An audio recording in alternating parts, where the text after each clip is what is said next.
Somewhere around 11 p.m. tonight, most of you will still be awake, scrolling, watching, maybe reading this exact script. That's normal now. But it is, in the context of our species' entire existence, brand new.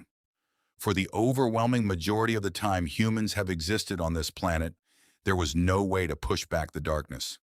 Once the sun dropped below the horizon, that was it. Total black. No moonlight through a window with a lamp to compete against it. No glow from a phone, nothing. Just you, whoever was near you, and a darkness so complete you could wave your hand an inch from your nose and see nothing. For roughly 300,000 years, human beings spent close to half of their existence inside that darkness. For most of that span, they didn't even have fire to push it back. So the real question is this: what were they doing with all those hours? Because it turns out the answer reshapes what we think we know about sleep, about how stories began, and about what actually makes us human. The fire that rewired everything. To understand any of this, you have to start with fire, because fire is what made the rest possible. The oldest strong evidence we have for humans deliberately controlling fire comes from Wonderwork Cave in South Africa, dated to roughly 1 million years ago. But fire wasn't just a heat source. It was the tool that rebuilt the human day from the ground up. Before that, our ancestors behaved like any other diurnal primate. When light faded, you found somewhere safe, went still, and waited for morning. Wandering around after dark was a death sentence, because human night vision is mediocre at best, and the animals hunting us, leopards, hyenas, wolves, had no such handicap. Fire flipped that balance. A burning campfire creates a rough perimeter, something in the neighborhood of 30 feet that most predators simply won't cross. Researchers studying present-day hunter-gatherer communities have noted that the people who wander outside that ring of firelight are still today far more likely to become a predator's meal. But the real gift fire gave us wasn't just protection, it was time. Without fire, a day ended at dusk. Maybe 12 hours in summer, closer to 8 in the dead of winter. Fire bolted on another 2 to 4 hours of usable, wakeful time, night after night, generation after generation. And that extra stretch of time didn't just get filled, it changed what our species became. Where stories were born in 2014, anthropologist Polly Wiesner published research in the Proceedings of the National Academy of Sciences, built on years spent recording actual conversations among the Yuhuansi people of the Kalahari, one of the last populations on Earth still living a lifestyle close to our ancestral one. The pattern she found was almost too clean. During daylight hours, roughly 80% of what people talked about was practical business. Hunting plans, resource locations, disputes, logistics. Daytime speech was work speech. But once the fire was lit and the sun was gone, the entire tone of conversation flipped. Around 81% of nighttime talk turned into something else entirely. Stories about people far away, myths explaining how the world came to be, jokes, tales of adventure that had the whole camp laughing. Wiesner's conclusion was bold but well supported. The firelit night was where human culture first took shape. It functioned as our original stage, our original school, our original place of worship. The setting where humans first practiced imagining things that weren't right in front of them. In a real sense, this is where the modern human mind switched on, the sleep you were never told about. But storytelling around the fire wasn't the only thing happening after dark.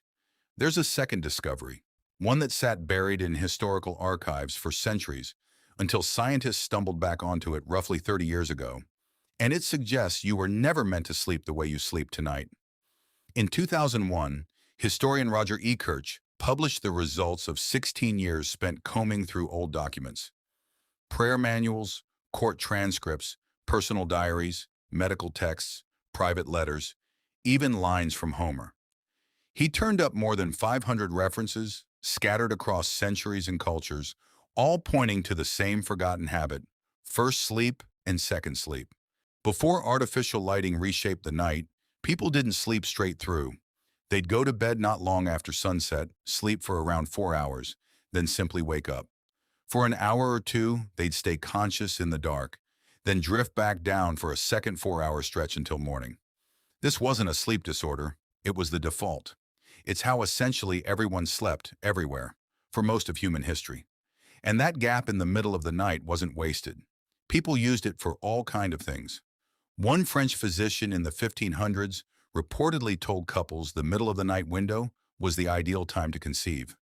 Others used the hour to visit neighbors, sit with dreams still fresh in their minds, write letters, or simply lie there and think.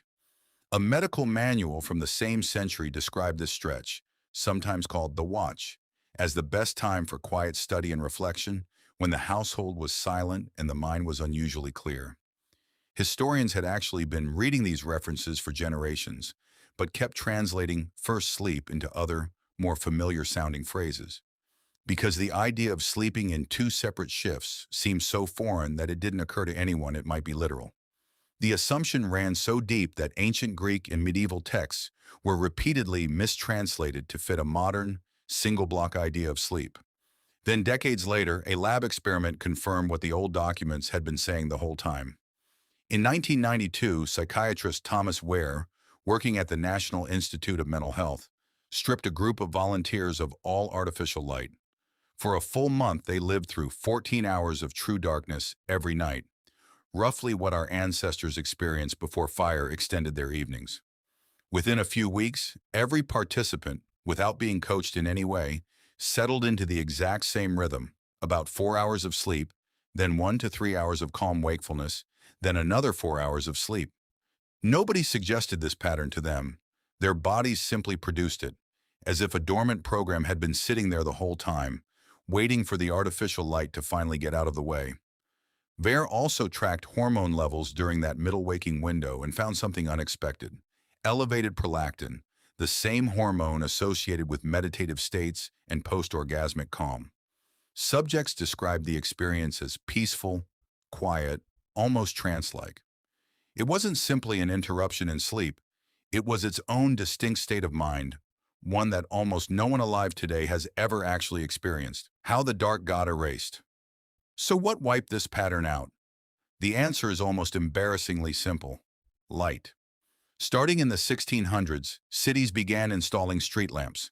Paris, under Louis XIV, was among the first, largely as a crime reduction measure. London followed shortly after. For the first time, night stopped being an automatic zone of danger and started becoming something people could actually move through. Cheaper candles came next, then gas lighting in the 1800s. And then, in 1879, Thomas Edison brought the electric light bulb to market. And within a single generation, the kind of night humans had known for 300,000 years essentially vanished. Here's a detail most people never connect to any of this.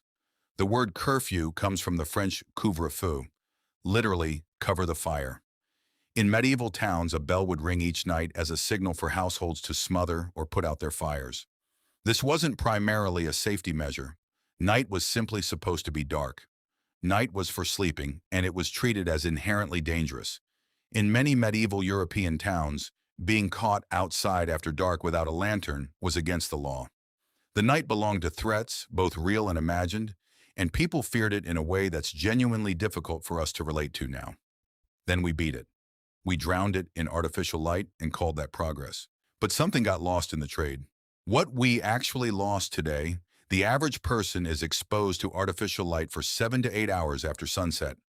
That light, particularly the blue wavelengths pouring off screens, suppresses melatonin, the hormone your body relies on to regulate sleep.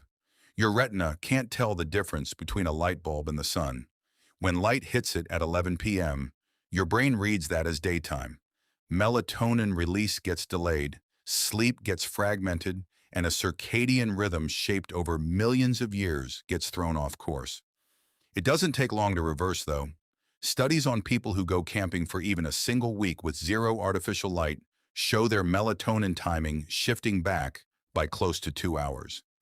Their bodies begin releasing it right at sunset again, instead of hours later. That's all it takes for hundreds of thousands of years of biological programming to reassert itself. We haven't just changed our bedtime. We erased an entire state of consciousness. That quiet, reflective stretch between first and second sleep that Vere's subjects described as peaceful, almost meditative. For most people alive today, it simply doesn't exist anymore. Instead, we wake at 2 a.m., call it insomnia, and treat it as something broken. But maybe it isn't broken at all. Maybe waking up in the middle of the night and lying there in the dark isn't a malfunction. Maybe it's your body reaching for something it was built to do, something it hasn't forgotten even if you have. For nearly all of human history, night wasn't empty time to be eliminated. It was a rhythm, firelight and story, then rest, then a quiet hour of waking thought, then rest again. Live beneath a sky so dark that the Milky Way wasn't a rare sight reserved for remote campgrounds. It was just the sky.